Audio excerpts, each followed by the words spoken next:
So what we want to do now is showing my categories and my products together in one list. But to get this result, you can see it here. You can see the main category, category ID. You can see the description. You can see subcategory, subcategory ID, description, and you can see the products in here. And we have to build two lists. We have to build one list which shows all my products based on this ID. And we have to build at second a list which shows all my categories. 23, 24, 25. So we have to build two search lists. We go back to our backend and you can see it here. We have a list for my products which will show only the products, and we have a second list which will show all categories.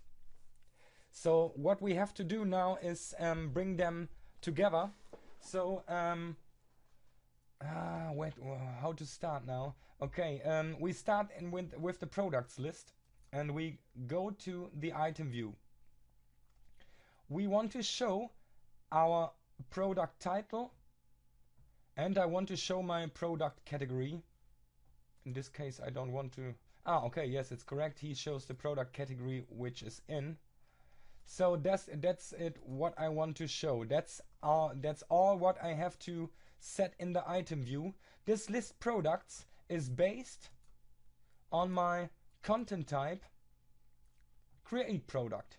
So if we I can show you, if you want to see how I built this, I click on list and search types, click on new and say here I want to build a new list based on my create product so that I can show all products. So I say it's a block. It's at this point it's not for me, it's not very important. I use block at this point. Why? Because I want to make it look like this, but you can use also tables also. Okay, that is what I want to show. I want to show my product title and I want to show the category of which is the product in. And next we have to set one field in our search form. We have to set at least the field for our product category. You remember in the first video we go to our content type and then we build a select dynamic to save our own made category in the database.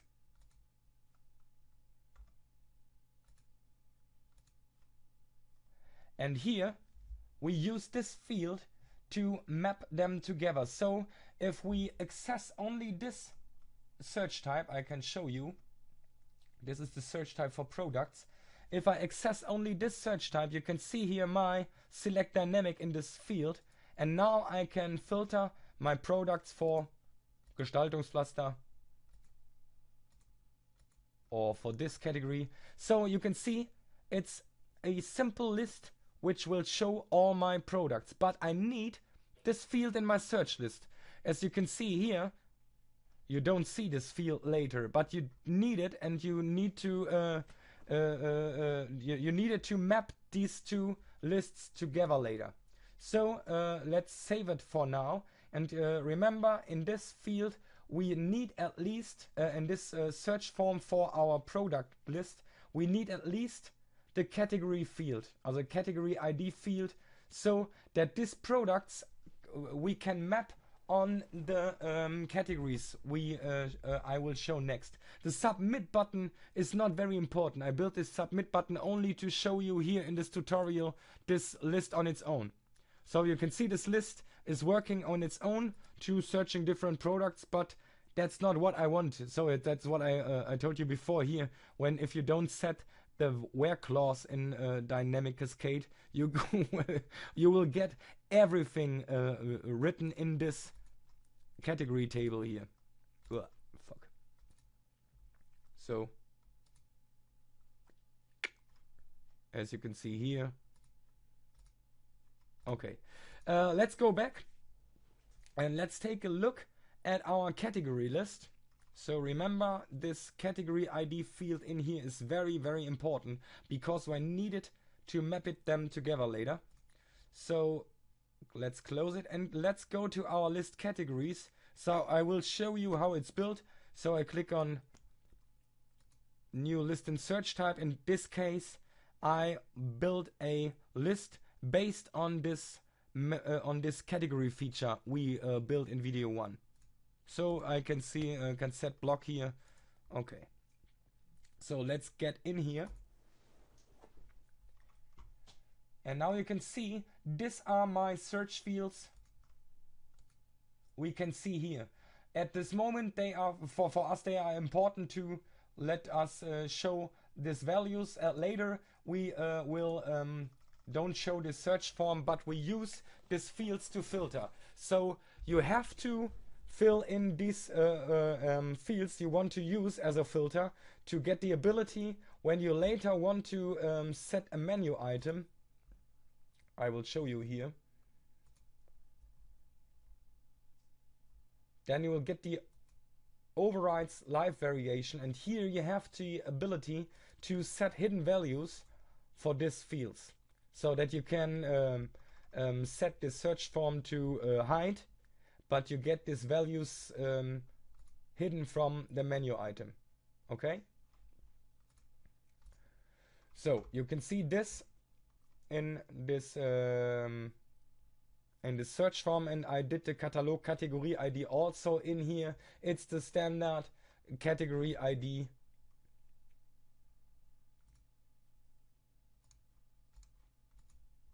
Coming from here. So now we get the very important part. We switch to the item view, and now you can see we want to show the category title, we want to show the category ID, we want to show the category description. That's what we show here. Category title, category ID, description. Title, ID, description. And now you can see here these products are coming, and this is built with the Seblod Form List plugin. And you can see here a new field. It's called Seblod List. I click on it. I named it category or catalog mapper because it's used for mapping these two search types together. And you can see here, list and search type, you have to fill in here the name of the search type you want to show in here. So that's if you now click on the search type for searching categories, he will show you the search list in here. So it's a little bit like a module position. So let's take a look at our list and search types.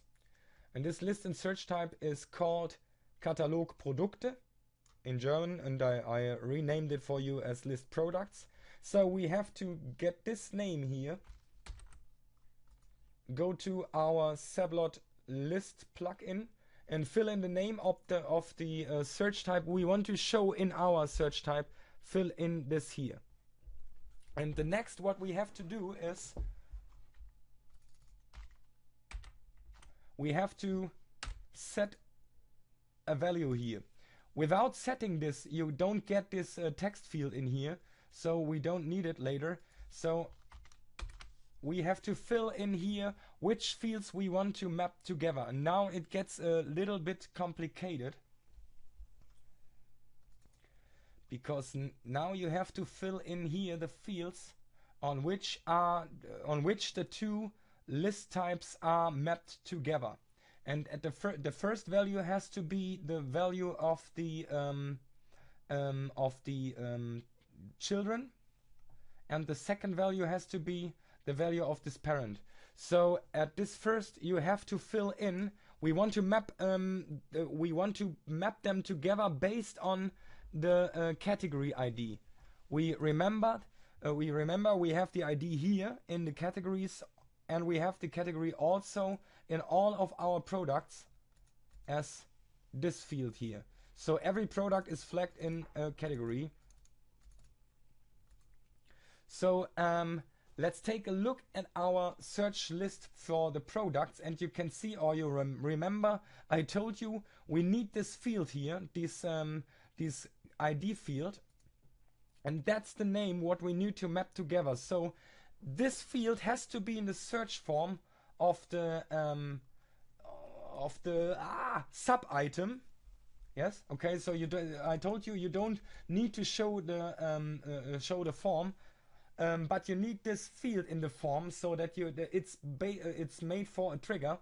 So we use this name, go back to our categories, and now we fill in this field name here. So at first here is our sub item what we want to show. So now in our sub item we are searching based on the category ID. You remember? Here I can choose a category ID. So if I choose category ID 24, we get all the products of this category. So this is the feature what we don't see. This is what we use to map. Let's go back, and now we have here catalogue category ID. You can see it here.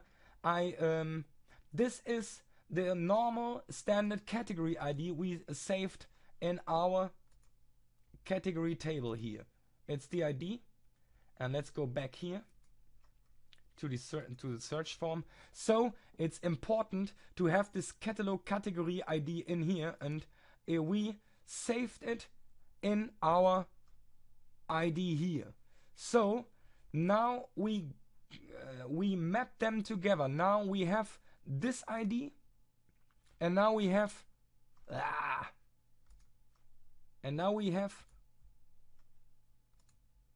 this ID, and these are now mapped together in here in this field.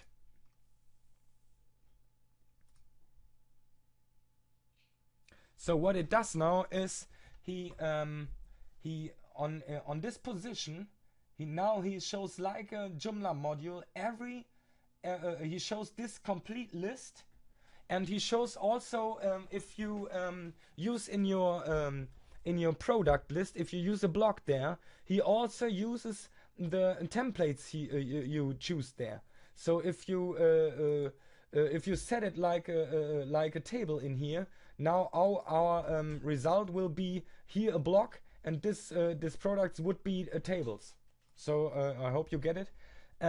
So what it does is now he shows the search list, and he maps them together based on these two IDs.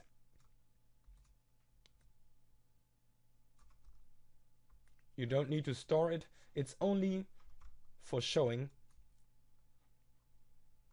And if we now go to our category view, you can see here our level 1, level 2, and you can see the category ID. It's not important to have it in here to fill it in, but it's important to make them mapping together. And you can see the message there's no result. It's because in this category 23 there are no products in there, so you have to set it off with CSS. So I think that's all. That's what you have to do, and I think in this point it gets a little bit complicated. For me it was very hard to figure it out at first, and the main problem was when I did this here, I thought that I can use list and list and list and list and list, but that's not working. You can only map two lists together. You cannot you cannot map list 1 to list 2 and list 2 to list 3 and so on. That's not working, and so we have to make this nesting structure in the categories itself, and so we can make the decision in this here. And so I told you, if you want to have it with deeper structure, you have to add columns and build so many levels you want to access.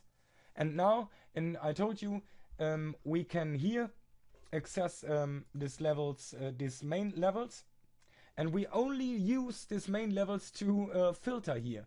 We don't want to show that they are not important. They are only important to showing here. And now, if we go to our menu, we can go to this category, and now we have it. The customer wants to show all products from this main category.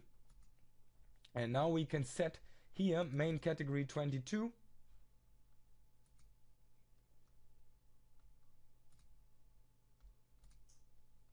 And we can show here, show search form, we set it to hide.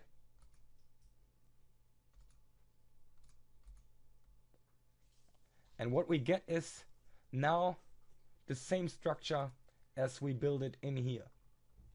It's a complete structure like we did it in here, and it's for now the customer don't have to get to modules and make extra positions or so on. He can fill it with normal standard content types, but for you as a developer it's a little bit more complicated than than expected.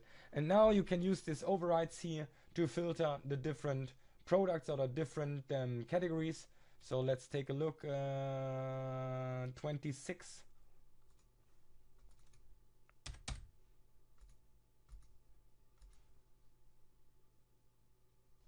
So I don't have category descriptions in there, but you can see he shows me then the main category, so the parent category and the children categories, and we only use the grandparents category as a filter trigger. So you cannot see it here anywhere, you cannot see it on the page. It's only used as a filter trigger, and that is what we couldn't access with the Joomla standard category types. The problem here, I told you, it's I think I said it the third time now. I would set it on off with CSS. Maybe class has a better idea. I don't know. So that was a very hard job, guys. I hope this video is in any point an help for anyone out there. I don't know if anyone could understand what I said here. So maybe it is possible to follow my ways on the screen. Please leave a comment if you like this video. Yeah. Or leave a comment if you have a question or so on. I don't know. Leave a comment if you leave a comment. Goodbye.